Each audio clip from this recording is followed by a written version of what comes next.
Hey there, it's Steve from Serious Keto, and in this video we are going to make an incredibly easy 2-ingredient low-carb cracker.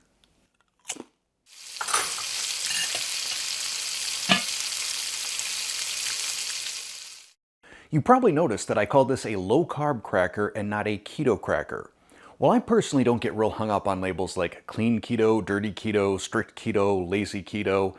In my opinion, if you can eat something and it doesn't spike your blood glucose and it doesn't knock you out of ketosis, then for you or for me, it fits into a keto lifestyle. If, however, you are strict clean keto, this video is probably not going to be for you. You could probably just save yourself some frustration by stopping watching right now.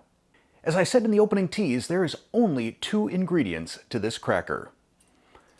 The cooking spray of your choice, I'm going with olive oil, and Joseph's Lavash bread.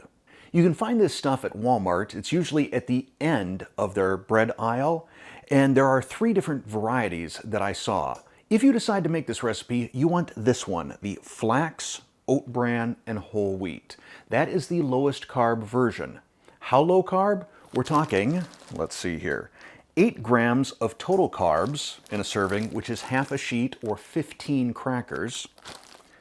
There are 2 grams of dietary fiber for a net 6 grams. Compare that to these keto crackers. A serving size is 5 crackers. There are 7 grams of total carbohydrates, 2 grams of fiber for a net 5 grams. So 15 of these in a serving versus 5 of these in a serving, and only 1 gram of carbs difference. Here's though where we get into the bad news, the ingredient list. Brace yourselves. Water, whole wheat flour, wheat gluten, oat fiber, cornstarch, defatted soy flour, soy protein isolate, soybean oil, enriched wheat flour, salt, calcium sulfate, sodium acid pyrophosphate, flaxseed, dextrose, sodium bicarbonate, calcium propionate, potassium sorbate, fumaric acid, monoglyceride, sodium metabisulfite, L-cysteine, ascorbic acid, enzymes, oat bran yeast, microcrystalline cellulose, and cornstarch. So yeah, there's a lot of grain products in this, and I'm not especially thrilled about the soybean oil either. However, I wear a continuous glucose monitor, and I have tested this over a 2-hour period after eating a full serving, so 15 crackers, nothing on them. This was my result. An 18-point rise in glucose. That is a stable response. And that was without any sort of fat. No cheese, no guacamole, nothing that might blunt the glucose response. So given the ingredients, I'm going to leave it up to you whether this is something you feel that you could periodically incorporate into your keto lifestyle.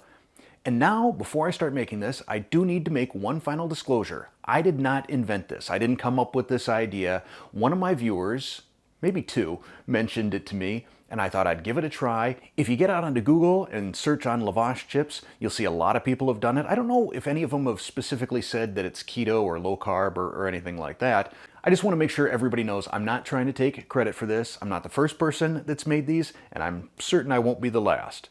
But with that, let's make them. I have 1 sheet of the lavash bread, which I'm going to fold in half so that I can mark the center line.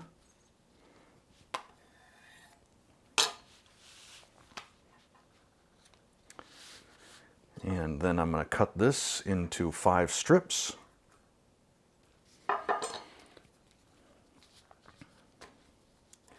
Stack these and cut each of those into 3. So I have here 30 future crackers or 2 full servings. Next, I have a baking sheet, which I'm going to mist with my olive oil spray. Lay down our crackers. Give it another quick spray on the top. And then these will go into an oven preheated to 375 degrees Fahrenheit or 190 degrees Celsius for 6 minutes.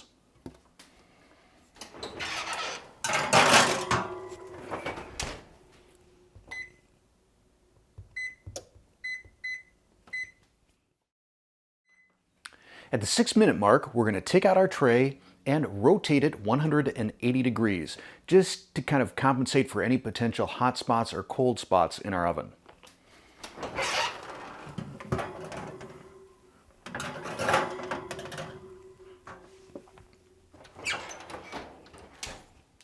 And then we'll let this go for another 6 minutes. A quick but important tip here. These crackers go from done perfectly to overcooked fairly rapidly. So I've kind of dialed in 6 minutes and 6 minutes on my oven, and then I check every minute until they're the right color. You may, on your first batch, decide to go 5 minutes and 5 minutes, and then check every minute, and then figure out what's the ideal timing for your crackers.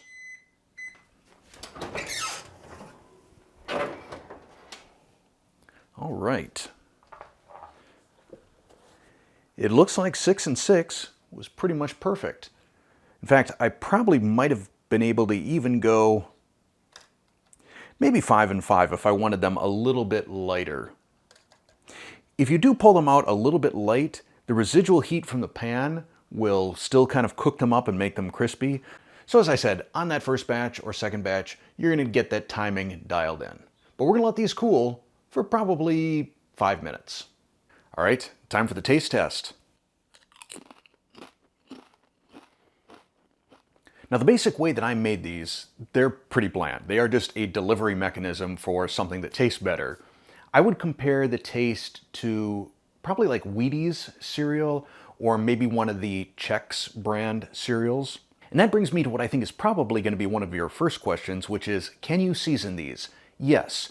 If you do though, it's going to change the process just a little bit. When you are initially putting the crackers into the oven, do not spray the tops of them, just spray the tray.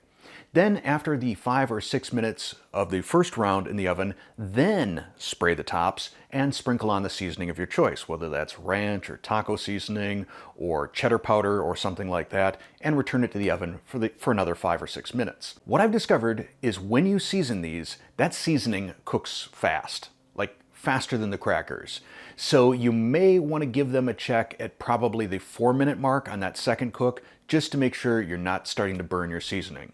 The next question, can you do more than one tray at a time? Absolutely. However, I would recommend that when you flip the trays midway through, that you also flip them around like bottom tray to top tray on your 2 racks. That way you get more of an even heat distribution. It may also take an additional minute or 2 for these to cook.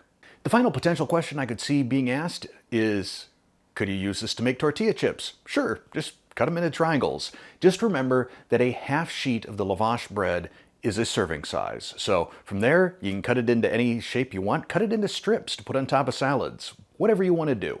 Lastly, in terms of storage, I just put these into a Ziploc bag along with a desiccant packet. I'll link to these down in the description below. A pack of these, a pack of 50, it's like 10 bucks. I put them in anything that I want to keep dry and or crisp. So there you go, a remarkably quick and easy low-carb cracker. If you enjoyed this recipe and or video, please click that like button. If you're not a subscriber already, tap that subscribe button, then hit the bell to turn on all notifications. I think that's it. Thanks for watching.